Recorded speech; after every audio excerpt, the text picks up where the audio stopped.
Hey guys, I have with me such a fun guy. We actually were just giggling a little earlier. Like he said, like 12-year-old girls. But he is the affiliate guy, legit the affiliate guy, because he has the affiliate guy podcast. And of course, the author of Turn Your Passions into Profits, Matt McWilliams. Welcome to the show. Hey, Lindsay, thanks for having me. You bet. I found you in a weird way. I was just like online. I think I was on LinkedIn. I went down a rabbit hole and another rabbit hole, and I came across your video that you had about using podcasting, Mm. using affiliate marketing like in podcasting. And I'm like, I need him on my show. That's such a good topic. Yeah, people like it's a way to monetize. So we're going to talk about affiliate marketing today. Cool. Well, that's exciting because that's You about all I jam. know. Yeah, that's awesome. Affiliate marketing and American Revolutionary history. Those are kind of my two jams. We'll leave the other topic, although it Yeah. does appeal to me because I was a history major. I'll see if Uh, we can work it in. I'll just work okay. some James. I'll just like suavely work some James Yeah. Madison into podcasting today. That'll be Sweet. fun. Perfect. I love that. So like have a ton of affiliates. I have and then I weave, those into my podcast. But I know I need to get better at it. And affiliate marketing is such a great way to monetize your podcast. For those that are just like, I have no idea what you're talking about, Lindsay. Can you kind of give us the Coles notes of what affiliate marketing is? Yeah, I mean we've all seen it. It's been around for thousands of years. Just we just added technology to it about 30 years Yeah. ago. I mean the basic concept is I refer someone to you. You do business with them. You sell a course, you sell a membership, you sell a widget, you sell coaching, whatever it is, you sell something to them, and then you reward me by giving me a commission. And like I said, I mean, I'm pretty sure the Romans invented it, 10,000 years ago or whatever. And like Claudius would take. Okay, Claudius is the only Roman name I can come up with right now, but Julius. There's There you go. Claudius would take Julius. Pretty sure it wasn't Caesar though. He'd take him, be like, Julius comes up and says, "Hey, can you recommend a deli?" And Claudius is like, "I sure can." I don't know if they had delis in ancient Rome, probably Probably not. But not. um, again, this American Revolution history. I don't know, Roman history, Me neither. and they go down, and what does the deli owner do? Gives Claudius a commission in the form of a free sandwich. I Yeah. mean, the concept has been around for forever, since the dawn of man, roughly. And so that at its core, that's really what it is. Like I said, we just about 30 some odd years ago, we added technology to it. So now I can refer people and I don't need to know them. We don't need to be, meeting each Yeah. other on the street corner and Claudius is hungry. Like, no, we're, I can have a list, I can have a social media following, and I can promote a product. I can promote a webinar that leads to the purchase of a product. I can promote a PDF download that leads to a purchase of a product. Yeah. I can promote all kinds of things. And ultimately, I end up getting rewarded for that. And the cool thing about it is with the technology now, I don't even need to know the people. I would say Yeah. 98% of the people who purchase products through my affiliate links, I don't know them. I have no relationship with them other than, they're a subscriber or they're a follower. And so that's what we've done with technology, basically. It has like just multiplied your ability to be visible and have exposure with so many more people Yeah. and basically multiply your revenue stream without really doing much work. Mm-hmm. Super Yeah, appealing. exactly. Well, and the other thing is, and this is one of the biggest advantages to affiliate marketing when people are starting off, if people are starting a podcast, right? You have a general idea of who your audience is. And I'm gonna make up an example on the fly, and sometimes this is dangerous, but you've got a podcast that is, let's just say it targets parents. Or, you know what? Let's go with parents of teenagers. Because I got a 12-year-old, so I'm Ditto. starting to listen to those types of podcasts. And so we got a parent of a teenager. Okay, we have a general idea of the age of our audience. I mean, most people don't have a teenager when they're 27, and most people don't have a teenager when they're 62. Again, generally speaking, Yeah. they're somewhere today between their mid 30s and late 40s. That's the general range if we were to sum up 95% of that audience.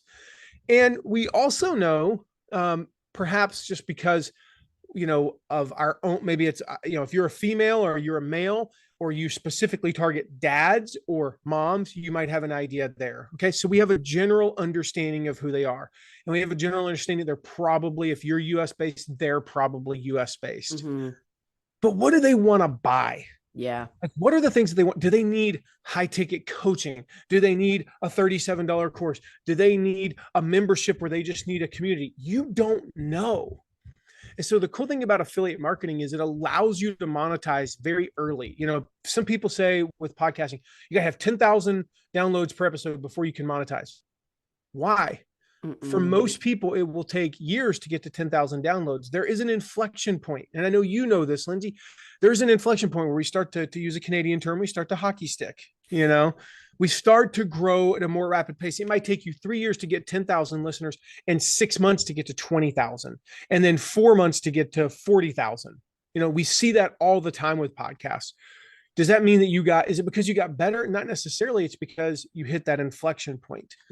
So that means you have to go 3 years under this mythical limit of 10,000 before you start to monetize. Other people say 5,000. Other people say you need to do it for a year. They can't even agree on the time length or how many listeners we need to have.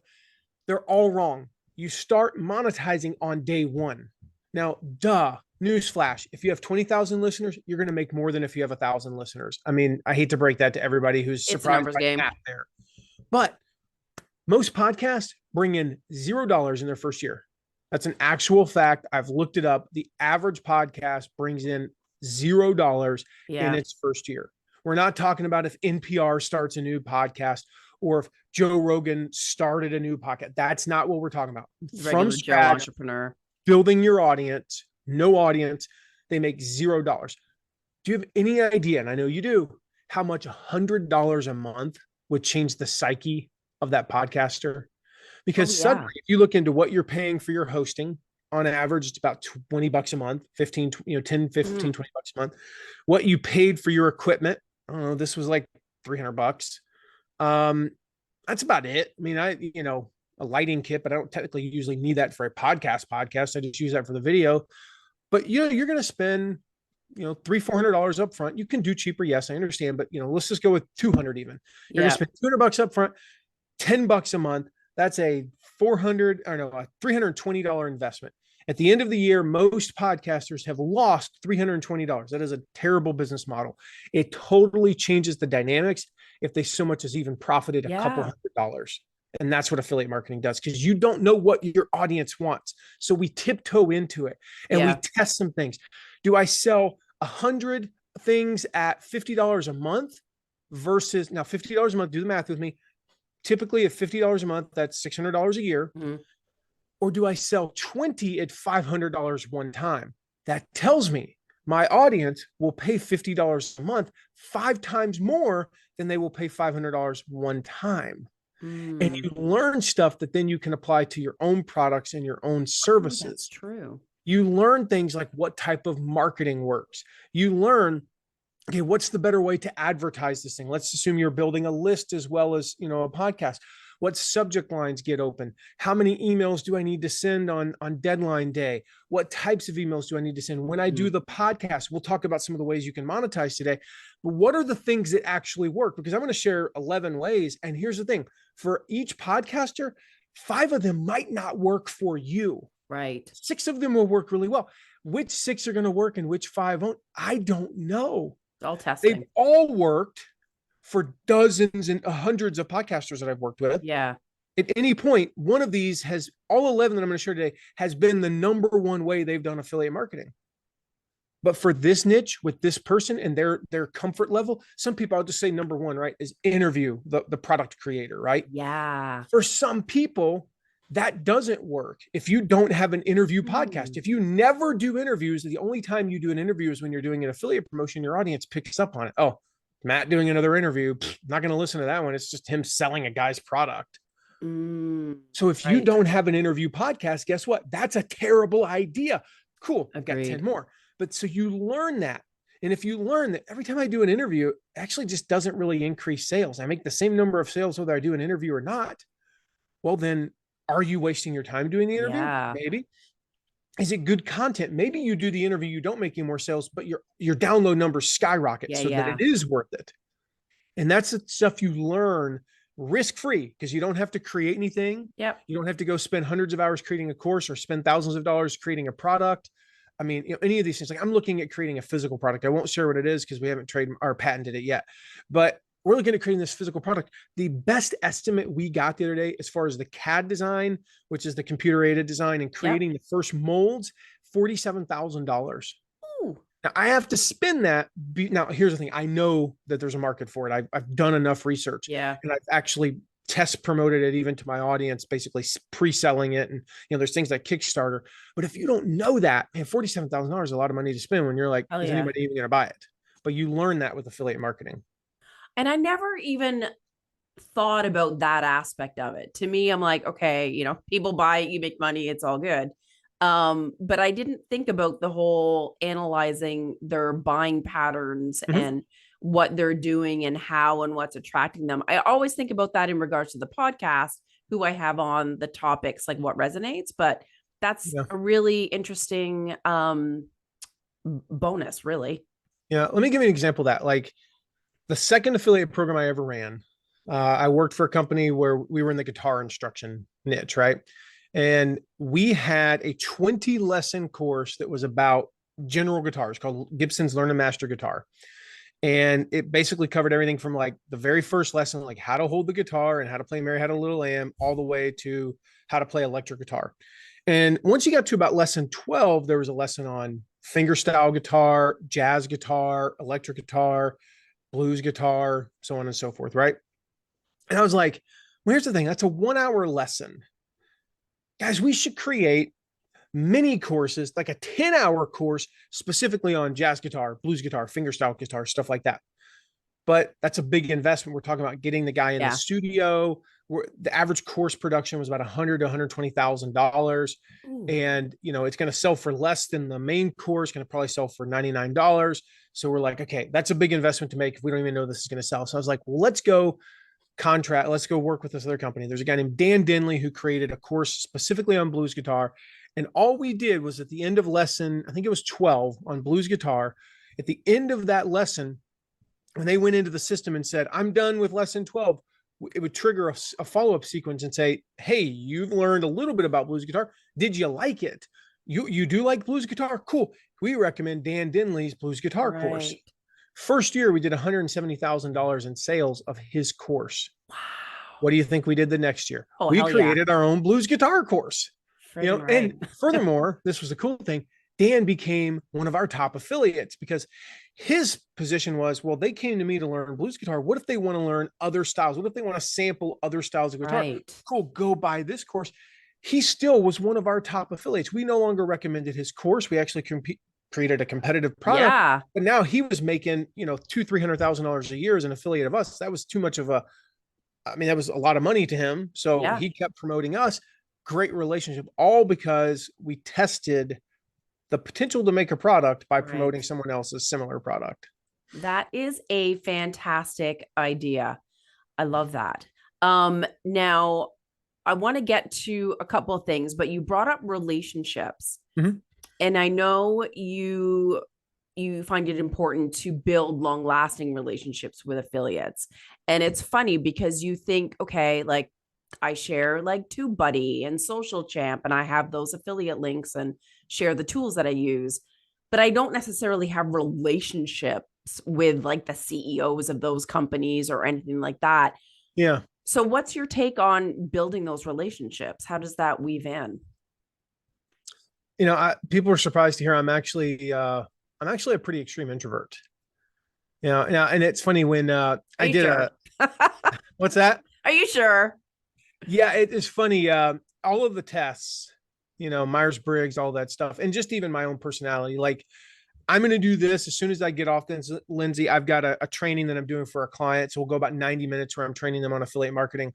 After that, I have to take a break. Yeah. When I go to conferences, I'm on for about 2 hours. That's right about my limit. We go to lunch. I'm awesome for about 2 hours. Then what I have to do is I have to go outside the conference. I have to go for a walk. I just have to get away.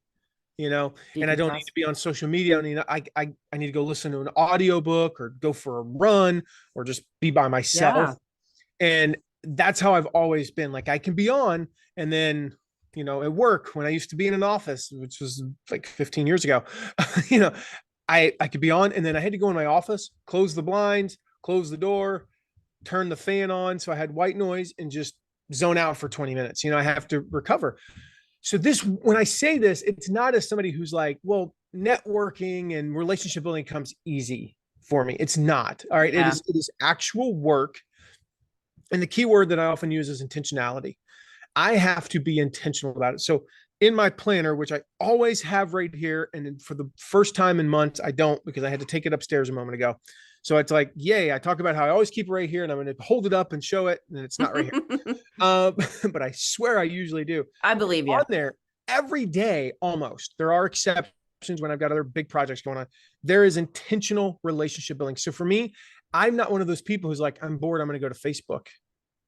All right, that's just not my thing. I don't want to go to Facebook. I actually, quite frankly, would rather that I didn't have an account if it were up to me. And I don't want to be on social media. And I have a few friends, and I'll say them, quite frankly, I don't really want to talk to anybody else, generally speaking, that by default. Yeah. But I know that it's important. So I have in my planner, go to Facebook. And then I have a spreadsheet. This is kind of like the old school way of doing it, right? I have a spreadsheet. And every day I go look up 10 people. So about 4 days a week, I look up 10 people that are on this spreadsheet of people that I want to maintain relationships with. I don't go to my feed. I don't scroll through my feed. Yeah. I do check my notifications periodically, and there's always 20 plus, but I always check my notifications just to make sure. And then I go pick 10 people, and I go to their Facebook profiles, and I find something they posted in the last few days, and I engage with them. Smart.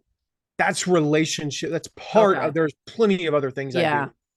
I wish I was like, I'm so smart and I thought of this all by myself. And man, that was like, because I know how to do math, but there are 26 letters in the alphabet for those of you who don't know that. And every quarter I reach out to all 26 letters in the alphabet of people in my network. And I wish I could say I planned this. I just started doing it. And then one day I went, wait a minute, the math works out perfectly on this. Tuesdays and Thursdays, generally speaking, I've had to evolve it. It used to be always Tuesdays and Thursdays. So you go to my site, I talk about Tuesdays and Thursdays. I haven't updated it. It's now Mondays and Fridays because of soccer, of kids soccer. But 2 days a week, I reach out on Monday now, everybody that I want to, and I've got a list of about 15 people that are in the A's. Guess what I do on Friday? I hit the B's, then the C's and the D's. And finally, when I finish reaching out to 𝗁𝗲 Top, I'm done for the quarter. And I start over. And again, it worked out perfectly. There's 13 weeks in a quarter, 26 letters in the alphabet. Boom, I'm done. Yes, Q is the P and Q days pretty short. Some days are shorter than others. Yeah, but it's intentional. And all I'm doing is I'm finding what we call them an what do we call them? Excuse to mail. ETM. I had to think about what the acronym was. We call them an ETM, excuse to mail. So with affiliates, when we work with affiliate programs, we're looking for an excuse to mail our affiliates, an excuse to reach out to them, right? Yeah. I do the same thing. It's an excuse to reach out, an ETR. What happened in their life recently? Okay, they got married. Cool. I'm going to probably comment on that in this message. Their alma mater won the national championship. Their alma mater lost the national championship. Their alma mater was in the news for something bad. Something happened in their town. I find something. Like we have access to this. Like when I first started doing this back in 2007, it was a little bit of a challenge. I'm going to be honest. It was hard sometimes to be like, oh my gosh, like what happened in French Lick, Indiana this week? Nothing. I don't know. Like some French started fighting. I don't know what started happening in French Lick, Indiana. Now it's like you just go to Google, type it in, and like you'll find stuff. And you'll find stuff on their alma mater. Now you have to know that stuff, so that's why I keep it in a spreadsheet. But again, checking in on Facebook, things like that, and just finding a reason just to reach out to them. Yeah. And engage with them. That's what it takes. It's a little bit of a hustle, but it works. You get it back tenfold, but the fact that you have a system and that you actually have it in your calendar and that you are consistent with it and committed to it, to me, like those 3 markers are absolutely key, and good for you for doing that. To be honest. And again, when I say this, I sound like the world's most selfish jerk in the whole wide world. I have notes to reach out to my mom. And it's not because I don't love my mom. It's because we have 2 kids who play high level soccer and a business to run. and other, stuff in our community. And I get so busy that sometimes I forget about Absolutely. my mom. Yeah. And so if I don't have those intent, like occasionally I'm like, oh, that's a funny meme. I'll text it to my mom. Yeah. Yeah. If I don't have that intentional thing, the reality is I would go 2-3 weeks at a time without ever Because communicating you're with my so mom. focused on what's in front of you and you're go, go, go on Yeah. the day to day, whatever. And my Absolutely. mom's 68 years old. So I'm just going to leave that there. Like I know time is short, Yeah. whether it be 10 years or 20 years, it's still very, very short in the scheme of our, my lifespan. So if I'm not intentional about that, I'm not going to reach out there. And so there's nothing wrong with Yeah. that intentionality. There's nothing wrong with having a system. A lot of No. people, well, I shouldn't have to do that, or I don't want to do. I'm an intro. Like I said, I am too. Yeah. Um, But it's smart business. Like I'm not saying you got to get on a FaceTime call with them. Yeah. I'm not saying you got to like do any of that stuff. You don't have to do. No, just reach out to them and tell them you're thinking about them. Yeah. And hey, man, I mean, I have a friend of mine. He's not his alma mater, but he's a huge Clemson fan. And so, like when they do good or bad, like it's a trigger for me. I need to send him a message. Yeah. So Yeah. I'm always thinking of those when I see, I won't mention the movie or the person just because I don't know that they want the world to know that they're a fan of this, but there's a particular thing that this guy that I have a pretty good relationship with. And anytime I see something like that, out in the, I saw some socks, for this movie. Yeah. I took a picture of the socks, sent them to him, and then bought the socks and mailed them to him. Oh, that's awesome. The only reason I even took a picture is I was like, I just want to make sure he doesn't have these socks already. Yeah. Yeah. That's cool though. He's like, dude, where did you find those? And I was like, the store in North Carolina, they're on the way, Yeah. And so little things like that, like if you kind of use those, that's work for me. Just being clear, like it's not when you look at my wife's a giver. My wife's the one. If our team, I swear on all that is holy, if it wasn't for my wife, our team would never get anything good. Like I don't think of those things, but she does. And that's why, we make a good team. So I love it. Yeah. And you seem very authentic. And again, just being organic with it and being like just normal, nice person. It doesn't have to be contrived. Yeah, it doesn't. It's little things. And if you can make a person laugh, you don't, in essence, you don't have to be funny. No, you don't have to be the one that's funny necessarily. I've studied comedy and I love comedy. And I generally, most people would say I'm quick, I'm quick-witted and things like that. Yeah. But I'll give you a great example. One of my good friends, and he's been our number one affiliate in our company. He's a guy named Tom Woods.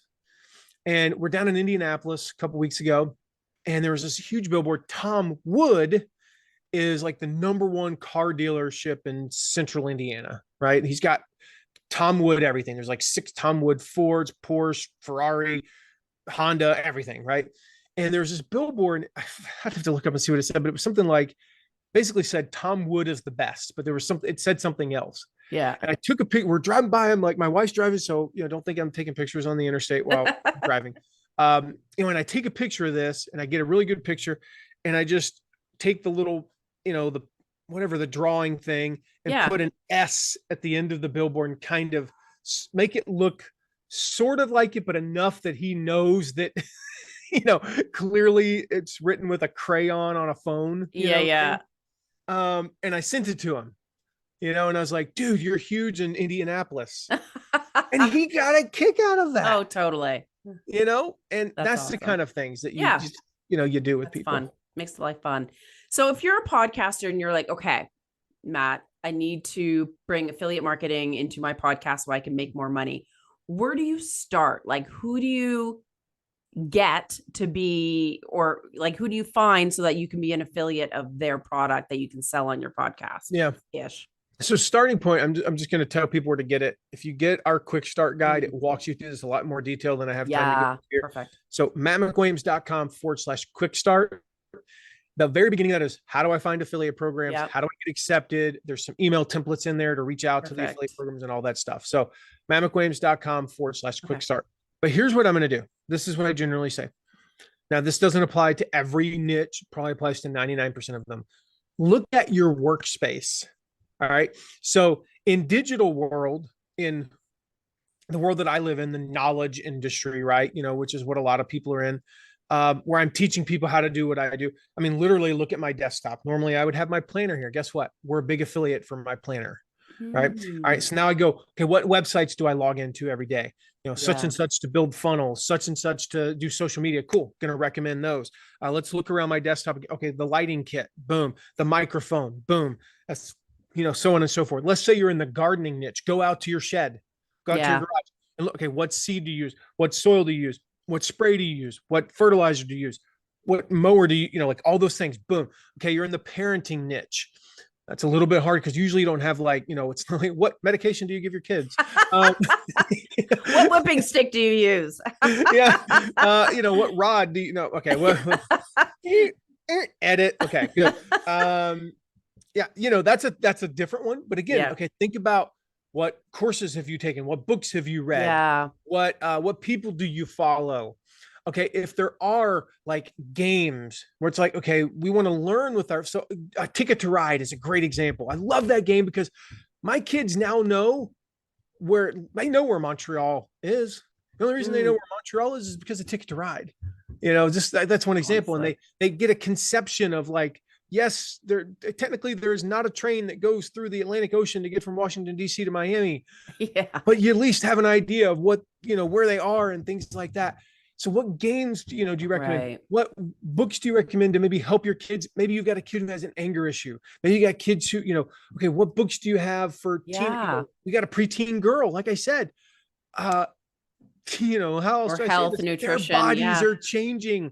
So there are things they need to know. Yeah. You can recommend those things. Again, look at your workspace, look at your bookshelf, look at the websites that you're going to on a daily basis. That's where you find these things. And then from there, like, we can talk about, okay, now how do I start promoting those things? That's obviously something people are like. That was my next question, because it's like, okay, we're talking right now, but it's like, how do you segue into sharing that, product or whatever it is in your podcast or even in your online marketing space so that you can sell without being sleazy, but also have it successful? Well, part of that's the mindset, Lindsay. Like, selling does not equal sleazy. Totally. Right. Sleazy selling equals sleazy. And it is kind of, what is the thing about money? Money is amoral. $1 million in the hands of a generous person and they'll be generous with it. $1 million in the hands of a greedy person, they'll be greedy with it. The money's not one or the other. It's a completely amoral thing. Selling is the same thing. Selling is amoral. If you're the prototypical used car salesman and your methods of selling are to lie, that's sleazy selling. If your method of selling is, to say, listen, your budget's $6,000 and this car here, just is about worth $6,000 and I'm going to sell it to you for about $6,000. And here are the problems with it. And here are the good things with it. And also, just so you're going to need a new alternator in about 5,000 to 6,000 miles. Mm-hmm. So we're discounting it. That's why it's not 7,000. Then that's honest selling. Yeah, absolutely.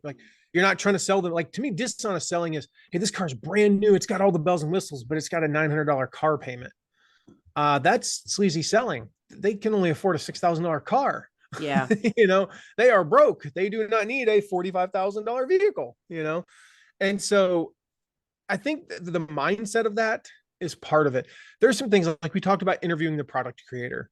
Yeah. Just having an interview on and then eventually turning the conversation to the product itself, but learning about that person's journey, why they created the product, who it serves. That's a great way.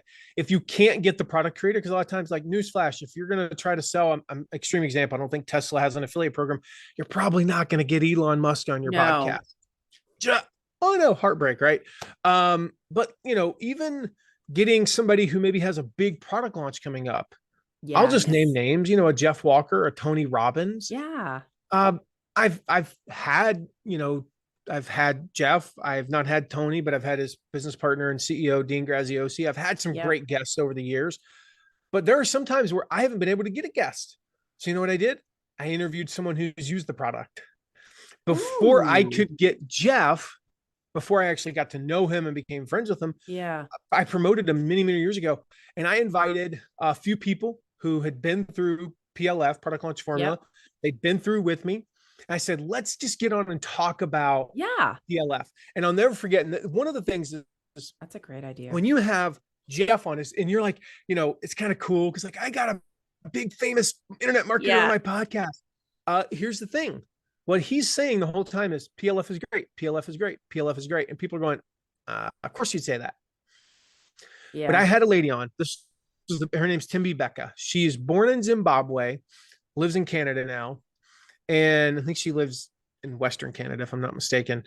But she, let's just be honest. She's a Black woman from Zimbabwe with a really cool accent. Yeah. All right. So when I say, Timby, what would you say to anybody on the fence about joining PLF? And she goes, just buy it.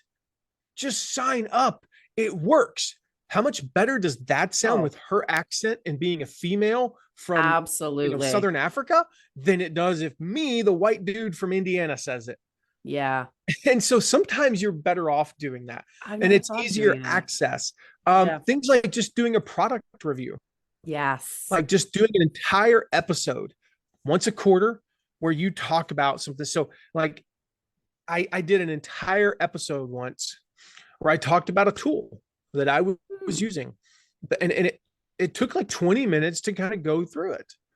And so it could be a new gadget. It could be a course. Yeah.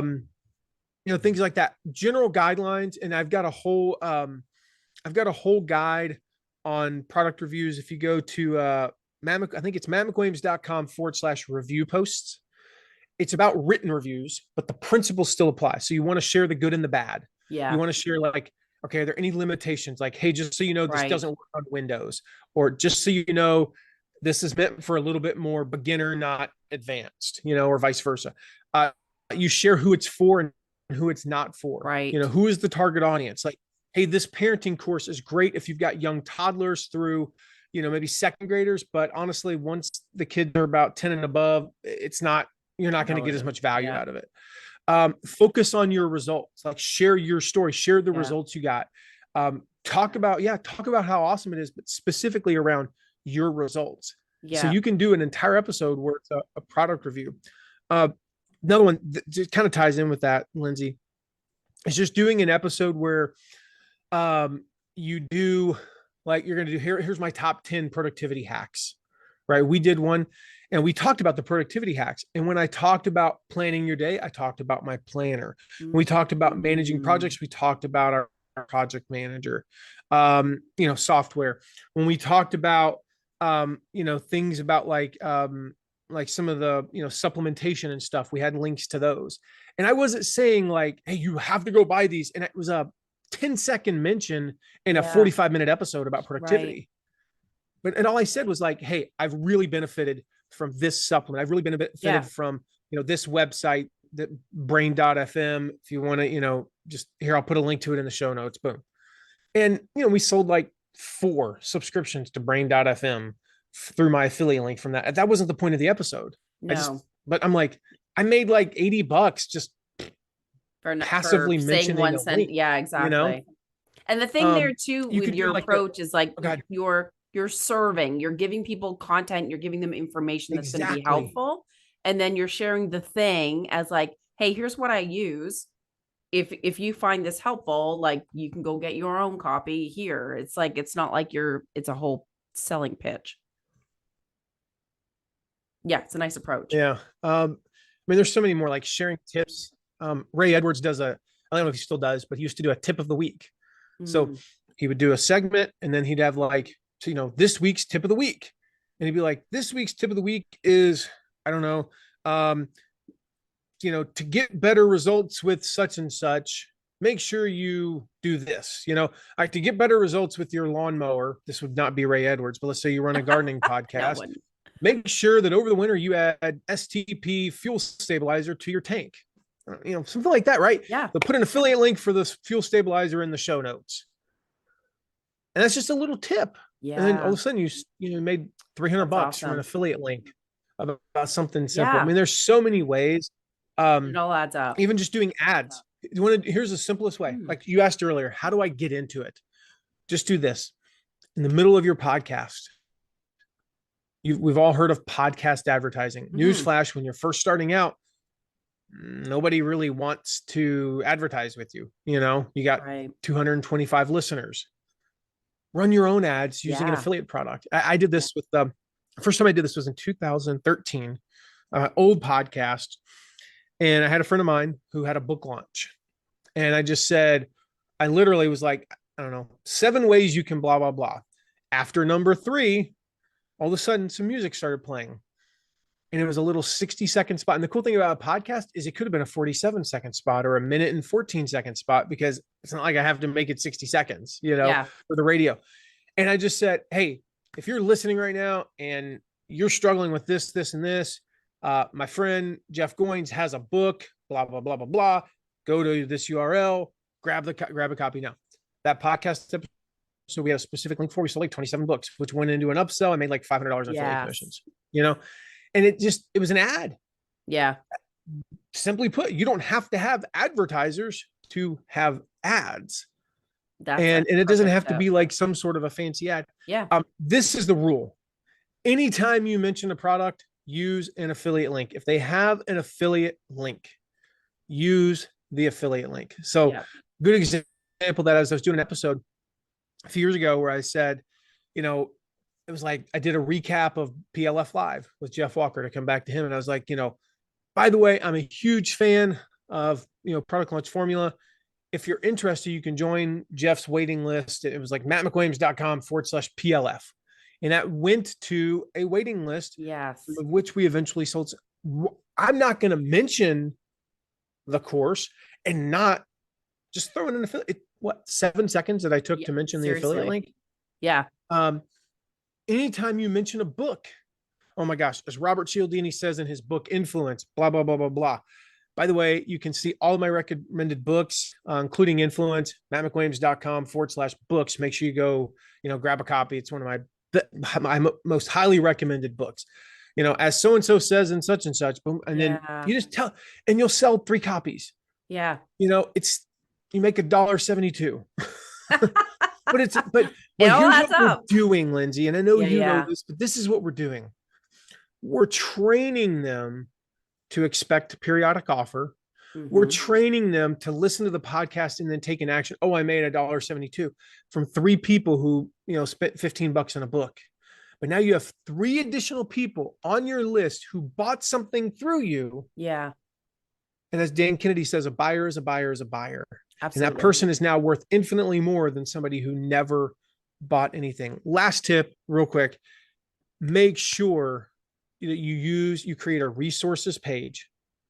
If you go to I know I've dropped like 74 URLs, but it's all good. I violated every rule of podcasting in this episode. I don't have rules. It's all good. I do though. I have rules. And on 1 link per episode. No, that's not, we're violating that one. If you go to mattmcwilliams.com/resources page, I've got a guide on how to put together a resources page. Nice. And then when you're talking about it, when you're talking about links, especially if you're going to talk about a lot of different links, options, like, notice I said, as Robert Cialdini says in his book, Influence, and if you go to mattmcwilliams.com/books, that's a resources page for all of my recommended reading. Right. The cool thing about that is, number 1, I don't have to remember is mattmcwilliams.com/influence. What's the other book? Too many. I can't remember. Oh, shoot, let me go look it up in Pretty Link. Boom, boom, boom. Number 2, when they go there to buy Influence, guess what else they might do? They might buy another book that I recommend. Yeah, and see other things. Absolutely. And so now they go, oh, well, Matt recommends these 12 books. I'm going to buy all 12. I have had people do that. They have bought everything except for like 2 books in my recommended reading, probably because they've already read. And so it's easy for me to remember. I can do it on the fly because sometimes I don't plan this. Like I have bullet points for my podcast. Yeah. And I'm like, oh, you know what? Boom. Talking about consistency. I'm like, why, as Robert Cialdini says, and I can memorize some of the quotes, and it's super easy. So use that resources page. Yeah. That is, you just like banged all of these little tips all into this one episode. Awesome. I love you. You're awesome. You gave Thanks, so much tips. Yeah. And so many resources. They'll be stacked in there in the show notes. So tons of good nuggets for people to go through. And obviously to check out your book as well, Turn Your Passions into Profits, and to listen to your podcast, The Affiliate Guy. So thanks for coming on. You've shared so many good pieces and some things that even I learned. Good stuff, Lindsay. Thanks for having me. All right. Yeah. Thank you. Bye, guys.